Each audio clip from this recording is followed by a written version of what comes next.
한가한 어느 저녁, 또 볼락병이 도져서 출조를 나왔다. 이놈의 볼락병은 오늘은 낚시를 쉬어야지 하지만 해가 떨어지기 시작하면 금단 현상이 일어나 내 심신을 주체할 수가 없다. 잡고 못 잡고를 떠나서 볼락 출조를 해야 그날의 금단 현상은 사그러들며 심신이 안정을 찾는데, 음주 흡연과 맞먹는 중독성 강한 볼락 낚시이다. 이곳 포인트는 올해 봄 출조를 해 손맛을 따문따문 본 곳이다. 수심이 깊지 않고 여가 잘 발달된 곳이라 여틈으로 볼락이 은신하고 있지 않을까 싶어 탐사차 찾았다. 과연 초겨울 상황은 어떨지 본격적으로 낚시를 시작해보는데, 현재 바람은 많이 불지 않는 상황이지만 파도가 약간 일고 있다.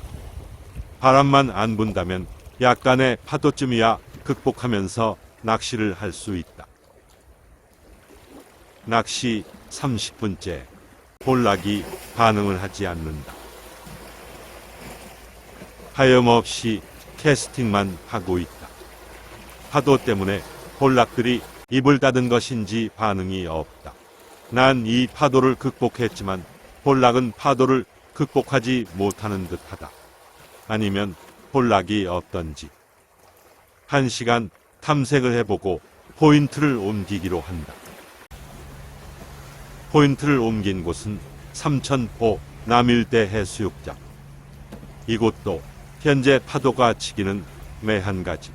그래도 바람이 불지 않아 천만다행이다. 이곳 포인트는 꽝 친 적이 없다. 한 마리라도 잡아낸 경험이 있는 곳이라 자신이 있는 포인트이다. 간조 시간을 2시간 지난 현재 빈손으로 돌아갈 순 없다. 한 마리라도 잡아내자. 이곳은 수심은 얕고 몰은 길게 자라나 썰물이 시작되면 몰에 걸려 낚시하기가 힘든 곳이다. 몰이 머리카락처럼 괴기스럽게 수면 위를 덮는다. 그러한 이유로 물이 더 빠지기 전에 승부를 빨리 봐야 된다. 히트, 가벼운 손맛의 녀석이 채비를 물어준다. 킵하기는 조금 모하고 보내기는 약간 아까운 사이즈, 계륵 같은 녀석이 올라와 준다. 어차피 크던 작던 다 방생할 거지만 그래도 조금 더 컸더라면 좋았을 것인데. 포인트 두 곳에서 낚시해 장장 1시간 20여 분 만에 첫 수를 했다. 그리곤 30여 분을 더 낚시를 했지만 반응이 없다. 오늘 첫 수는 처음이자 마지막이었다. 이틀 후 물때를 잘 맞춰서 한 번 더 볼락을 노려보자.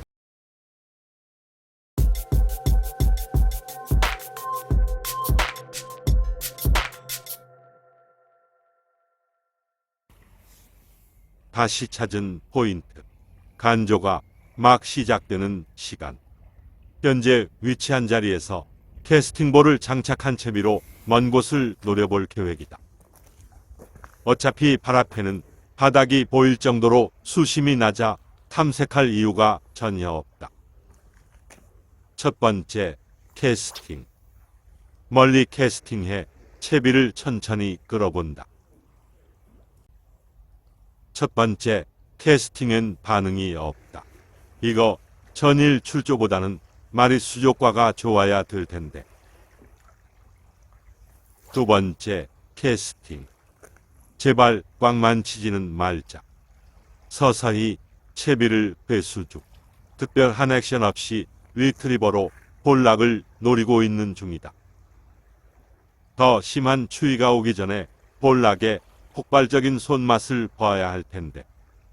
채비가 쉘로우권으로 진입하는 찰나. 히트, 드디어 들어온 입질. 아, 손맛이 너무 가벼운데. 뒷포리만한 볼락 녀석을 한 마리 걸어냈다. 이 조그만한 녀석. 성질이 참으로 더러워 지만한 웜을 덥석 물어버렸구나. 성질대로 살다간 지명에 못 죽을 것인데 참으로 미래가 걱정되는 새끼 볼락이다. 기포리볼락 이후로 계속 조용한 포인트. 해마다 12월 낚시 경험을 생각해보면 대체적으로 12월 24일 전후로 낚시가 힘들어지기 시작했다. 지역마다 차이는 보이겠으나 그맘때쯤 수온과 기온이 떨어지기 시작하면서 고기들이 추위를 피해 깊은 바닷속으로 이동해버려 연안 낚시는 힘들었었던 기억이 남아있다. 12월 24일 얼마 남지 않았다. 열심히 발품을 팔아 한 마리라도 더 잡아내보자. 살짝 채비를 건드리는 느낌.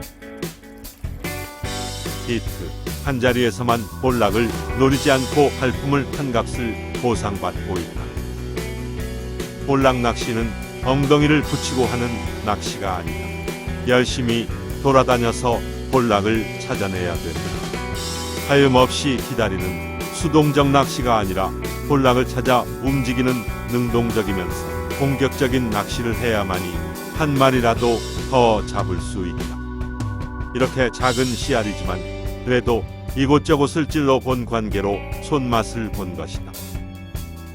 다시 또 포인트를 약간 이동해 볼락을 노려보기로 하는데 포인트를 이동해 3번에서 6번 정도 캐스팅을 해보고 반응이 없으면 바로바로 이동하는 것이 마리수를 올리는 비결이다. 여기는 입질이 없다. 그렇다면 또 옮겨 볼락을 공략해 볼 수밖에. 이동한다고 이동거리가 5분이 걸리고 10분이 걸리는 곳이 아니다. 짧으면 20초, 길면 1분 내외. 그 주위에서 이곳저곳을 탐색하는 것이다. 탐색하다 보면 볼락이 숨어있는 포인트를 찾을 수 있고 재수가 좋으면 볼락대가 스쿨링된 곳까지 발견할 수도 있는 것이다. 몇 미터 간격 내에 볼락이 있고 없고 하는 차이는 무지 크다. 그래서 볼락 낚시는 발로 하는 낚시이다. 찔러본 포인트라고 지나쳐선 안 된다. 다른 곳을 탐색하는 사이에 볼락이 들어와 있을지도 모르는 것입니다. 이곳은 두 번째로 탐색하는 곳. 첫 번째엔 반응이 없었다. 히트. 다른 곳 찔러보는 그 사이 한 마리가 포인트에 들어와 앉아 있었구나. 그래서 볼락 낚시는 한 포인트에서 낚시할 장소를 3곳에서 5곳으로 쪼개어 로테이션으로 돌면서 낚시를 해야 된다. 걷기 운동이 부족한 현대인들에게 참 좋은 낚시가 볼락 낚시인 듯입니다.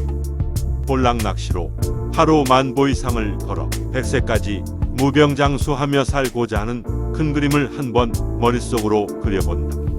이런 큰 그림을 그리며 또다시 이동. 이번엔 집어등을 켜놓고 볼락을 기다려본다.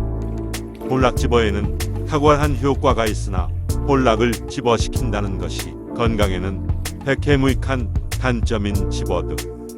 오늘은 집어등에 볼락들이 모이질 않는다. 건강에도 무익해. 볼락 집어에도 효과도 없어.